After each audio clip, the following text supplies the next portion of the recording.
धन्यवाद माननीय मेमन साहेब. याच्यानंतर मी विनंती करणार आहे अशा एका व्यक्तीला की ज्यांनी आत्ता आपल्याला ते खासदार म्हणून परिचित आहेत, शिवसेना नेते म्हणून ते आपल्याला माहिती आहेत, परंतु त्यांनी आपल्या पत्रकारितेची सुरुवात ज्या क्राईम रिपोर्टिंगने केली आणि क्राईम रिपोर्टिंगला एक मानाचं स्थान मिळवून दिलं, ते संजय राऊत इकडे उपस्थित आहेत. मी त्यांना विनंती करतो की त्यांनी या प्रसंगी आपलं मनोगत व्यक्त करावं.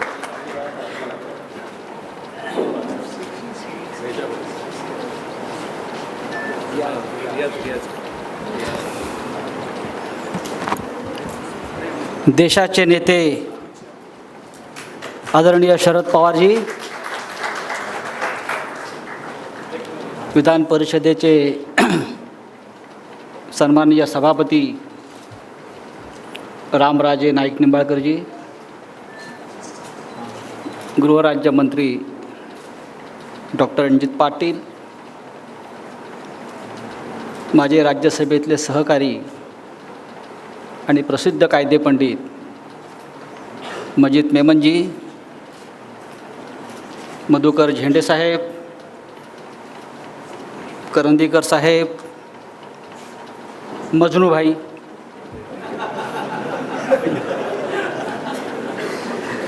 कोणतरी एक भाई पाहिजे ना भगवानांच्या कार्यक्रमाला, अनिल कपूरजी आणि रजा मुरादजी, अली खान आणि ज्यांच्या पुस्तकाच्या प्रकाशनासाठी आपण सगळे जमलेलो आहोत, असे आपल्या सगळ्यांचे मित्र श्री इसाक बागवान. एका मराठी पुस्तकाच्या प्रकाशनासाठी एवढ्या प्रचंड संख्येनं गर्दी झालेली आहे.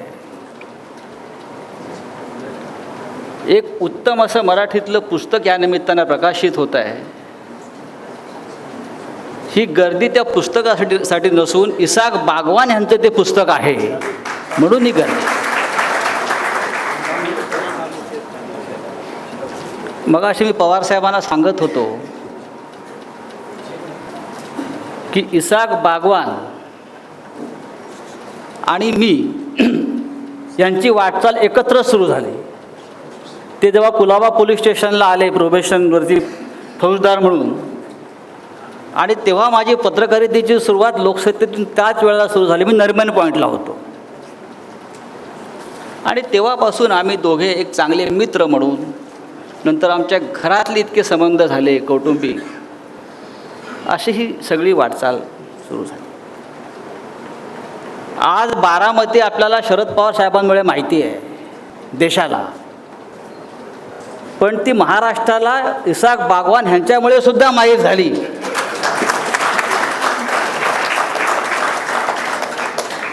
कारण जेव्हा जेव्हा इसाक बागवान काहीतरी कर्तबगारी गाजवायचे, शौर्य गाजवायचे, तेव्हा त्यांचा जो बायोडेटा वृत्तपत्रात यायचा, तेव्हा बारामती त्यांचं मूळ गाव हे आवर्जून येत होतं. तेव्हा बारामती महाराष्ट्राला शौर्यासाठी आणि कर्तबगारीसाठी हे बागवानांमुळे सुद्धा माहीत आहे. पवारसाहेब आहेतच, पण बागवानसुद्धा आहेत.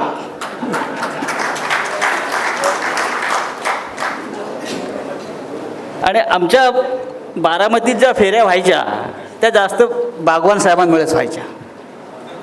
लोकांना वाटायचं आम्ही पवारसाहेबांना भेटायला जातो, त्याच्यामुळे आमच्या लोकांना फार चिंता वाटायची, हे बारामतीला सारखे का जातात. त्याच्यामुळे एक दोनदा मला खुलासा करावा लागला, नाही माझे मित्र आहेत इसाक बागवान, त्यांच्याकडे आम्ही जातो, त्यांच्याकडे त्यांच्या मोतीबागमधल्या घरी आम्ही जेवतो, अनेकदा क्रिकेट खेळायचो. तर क्रिकेटचा आणि बारामतीचा संबंध अशा प्रकारे सुद्धा आहे. लोक म्हणतात बारामतीमध्ये क्रिकेट नाही ना, आम्हालासुद्धा क्रिकेट तिथे जाऊन खेळावंसं वाटलं बारामतीमध्ये, त्याच्यामुळे त्या मातीमध्ये थोडंफार क्रिकेट असावं असं. तर मुंबईला आलो की आम्हाला क्रिकेटचा संबंध नाही, बारामतीत आम्ही जायचो तेव्हा वेळ घालवायला हमखास क्रिकेट खेळायचो आम्ही, अगदी फार वर्षांवर्षापासून.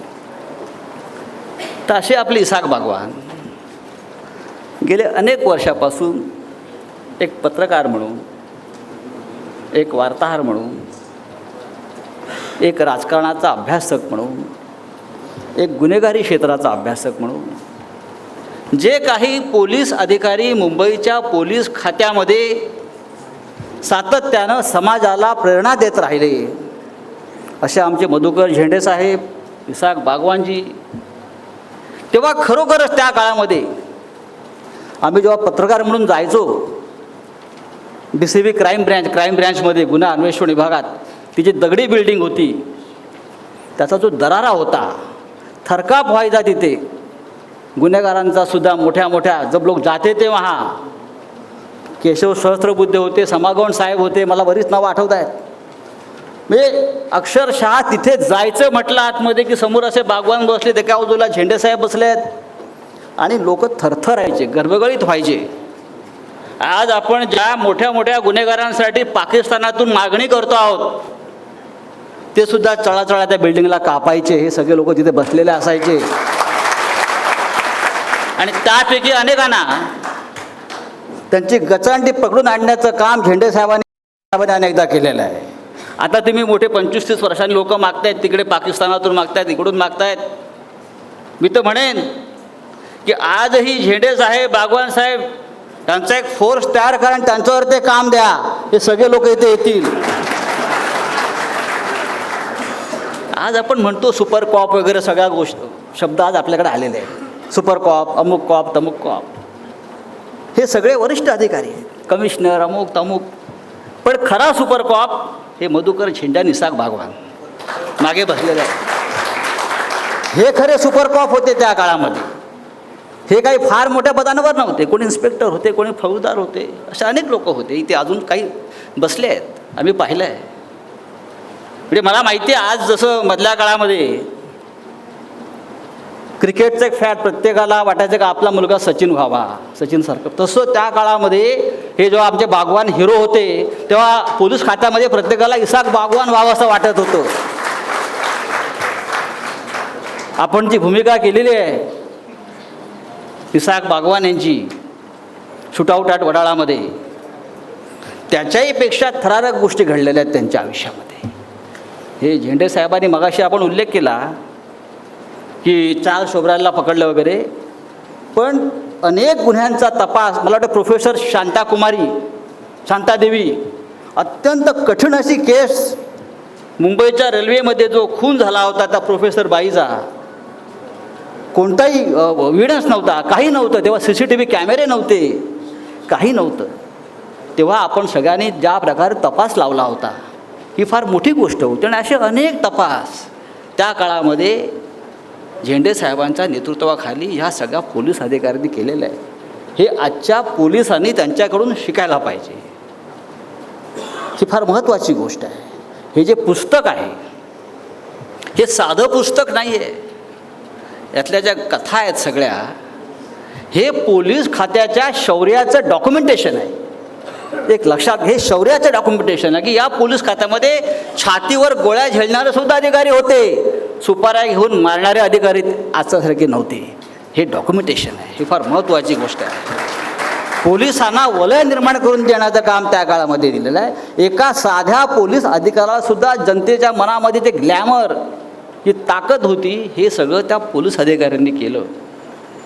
आणि हे सगळे अधिकारी आजही आपल्यामध्ये आहेत. मगाशी गृहराज्यमंत्री आपण सांगत होतात काय करायला पाहिजे, काय नाही करायला पाहिजे.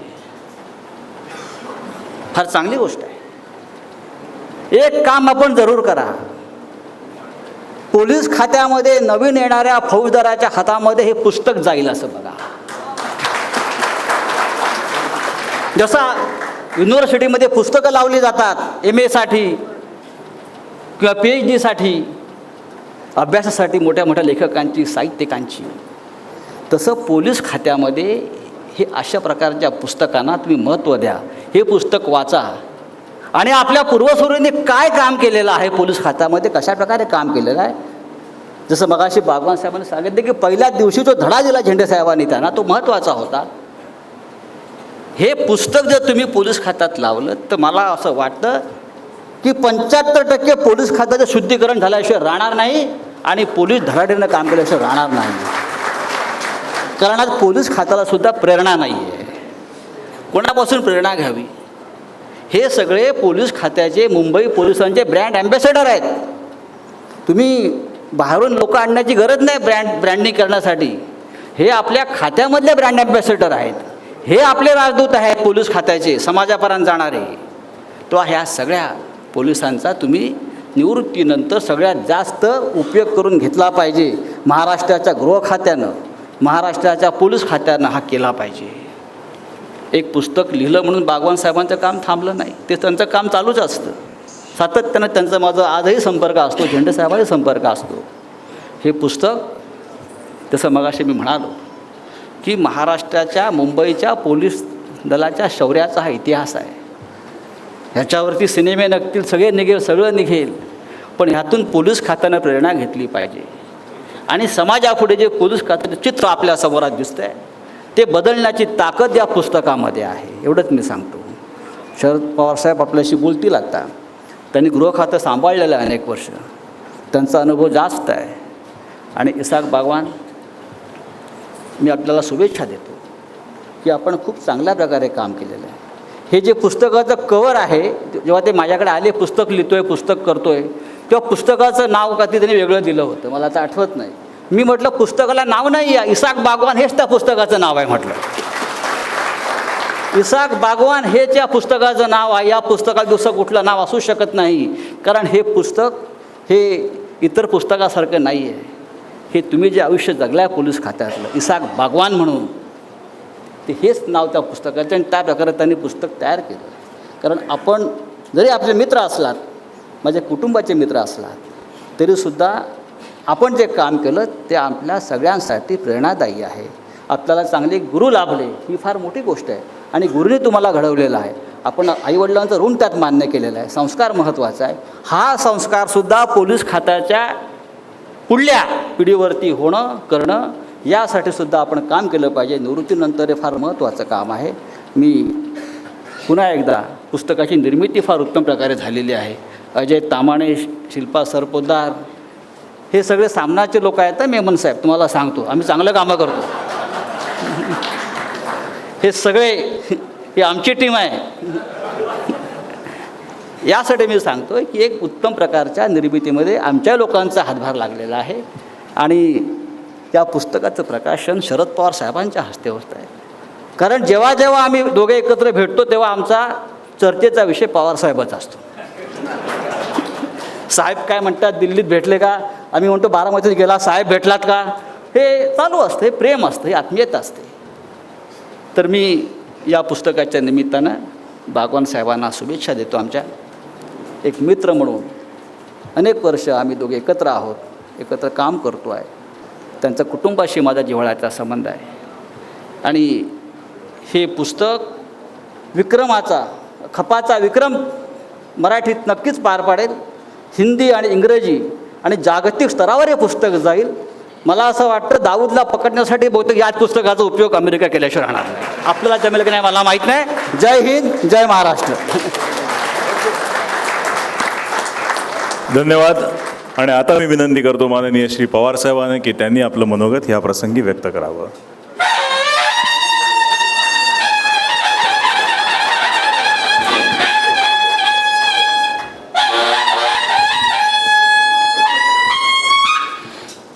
महाराष्ट्राच्या गृह खात्याचे राज्यमंत्री डॉक्टर पाटील, महाराष्ट्राच्या विधान परिषदेचे सभापती नामदार रामराजे नाईक निंबाळकर,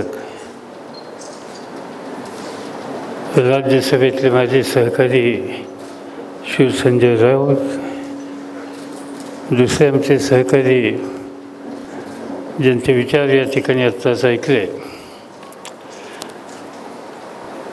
माझे मेहमान, महाराष्ट्रामध्ये ज्या अधिकाऱ्यांचा नावलौकिक हा सामान्य माणसाच्या मुखामध्ये गेला, असे कर्तबगार महाराष्ट्र पोलीसचे पूर्व अधिकारी मधुकर झेंडे, व्यासपीठावर असलेले शूर प्रभाकर करंदीकर, ज्यांनी सेक्रेटरी म्हणून महाराष्ट्र सरकारमध्ये काम केलं, सिनियर सिस्टीतले या ठिकाणचे मान्यवर आणि ज्यांच्या पुस्तकाच्यासाठी आपण या ठिकाणी आहोत, श्री साहेब भगवान, त्यांचे सगळे कुटुंबीय, त्यांचा सगळा मित्र परिवार आणि उपस्थित बंधू भगिनींनो, एका कर्तबगार पोलीस अधिकाऱ्याच्या पुस्तकाच्या प्रकाशनाच्यासाठी आपण या ठिकाणी आलो आहोत. खरे बारामतीतलं साधं कुटुंब, बारामतीच्या मार्केटमध्ये वडिलांचा छोटा मोठा व्यवसाय, पण मुलं शिकली पाहिजे तशा प्रकारची भूमिका त्यांची पक्की होती. आणि शिक्षणाच्यामध्ये कुटुंबियांनी लक्ष घातलं. इसाकबाईंचे मोठे बंधू रज्जाकभाई ते माझ्या वर्गात होते. आम्ही एकत्र शिकलो आणि ते कायद्याचे पदवीधर झाले. त्या क्षेत्रामध्ये त्यांनी लक्ष घातलं.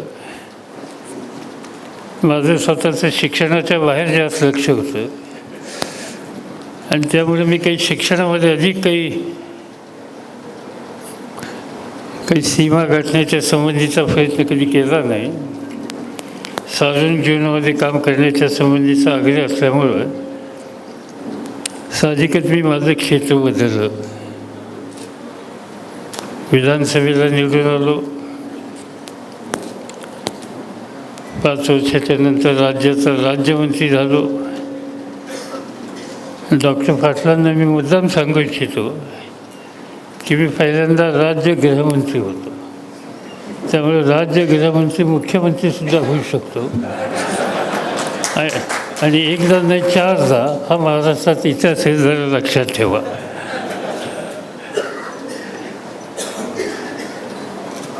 तर त्या राज्यमंत्रिपदाच्या काळामध्ये त्यावेळची परिस्थिती आणि आजची परिस्थिती वेगळी होती. मला आठवतं आहे की त्यावेळेला एक अग्रवाल नावाचे ग्रस्त हे गृह खात्याचे सचिव होते आणि राजाध्यक्ष हे राज्याचे पोलीस प्रमुख होते. पोलीस अधिकाऱ्यांची निवड ही केली जायची.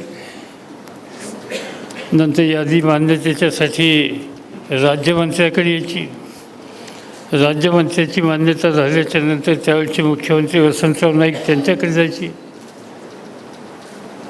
आणि अशीच ती यादी माझ्याकडे आल्याच्या नंतर सहज नावं बघत असताना त्याच्यामध्ये इसाक बागवान यांचंही नाव त्या ठिकाणी दिसलं. मी म्हटलं आपला गाववाला कुठं न सांगता इथपर्यंत पोहोचलाच कसा. पण मी त्या खात्याचा मंत्री असताना सुद्धा मला न सांगता ते तिथपर्यंत पोचले, याचा अर्थ कर्तृत्वानं पोचले. त्यांची सुरुवातच होईल कर्तृत्वाच्या माध्यमातून त्या ठिकाणी झाली. PTCला नाशिकला शिक्षण झालं आणि मला वाटतं पहिली निवडणूक त्याची मुंबईमध्ये झाली. आणि मुंबईमध्ये नंतर मला आठवतं आहे की राज्यात त्यांना माझ्या घरी घेऊन आलं. म्हटलं काय काढलं राज्यात, चांगलं झालं, निवड झाली. नाही म्हटलं ते मुंबईत काही राहायचं नाही, तिकडं बदली करायची गावाकडं. आमच्याकडच्या लोकांची एक पद्धत असते की पहिल्यांदा नोकरी हवी असते, मग ती नोकरी राज्यात हवी असते, मग राज्यात झाल्याच्या नंतर जिल्ह्यात पाहिजे असते आणि जिल्ह्यात गेल्याच्या नंतर गावी पाहिजे असते. तर राज्याच्या सूचना तशीच जवळपास होती. मी त्यांना सांगितलं की हे काय होणार नाही, मुंबईतच काम करा. तुम्हाला पुढं जायचं असेल तर मुंबईतच राहिलं पाहिजे, मुंबईत कर्तृत्व दाखवलं पाहिजे. आणि मुंबईत कर्तृत्व दाखवलं तर त्याचा निकाल, त्याचा स्वीकार हा राज्यात होतो, कदाचित देशातसुद्धा होतो. आणि मी सांगितलं की मी जर गाव सोडलं नसतं तर मी बारामतीत राहिलो असतो, फार तो पंचायत समितीत गेलो असतो, फार तो म्युन्सिपाल्टीत गेलो असतो. पण मी सुद्धा निकाल घेतला की मुंबई पोचायचं आणि त्याचा परिणाम की अनेक वेळेला या राज्याचं नेतृत्व करण्याच्या संबंधीची संधीसुद्धा मला मिळाली. आणि त्याचं महत्त्वाचं कारण मुंबई ही नगरी जो कोणी कष्ट करतो, कर्तृत्व करतो, त्याला कधी उपाशी राहून देत नाही आणि त्याच्या कामाची नोंद घेतल्याशिवाय राहत नाही.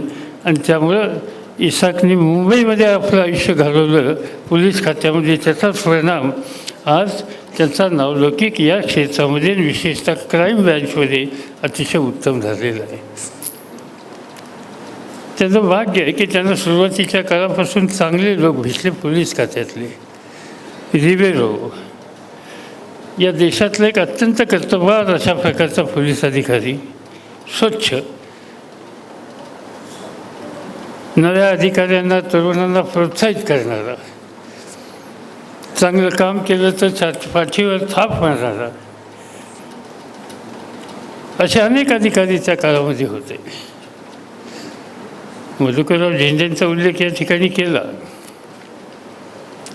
त्यावेळेला एक अत्यंत गाजलेली केस होती, 4 शोभराज.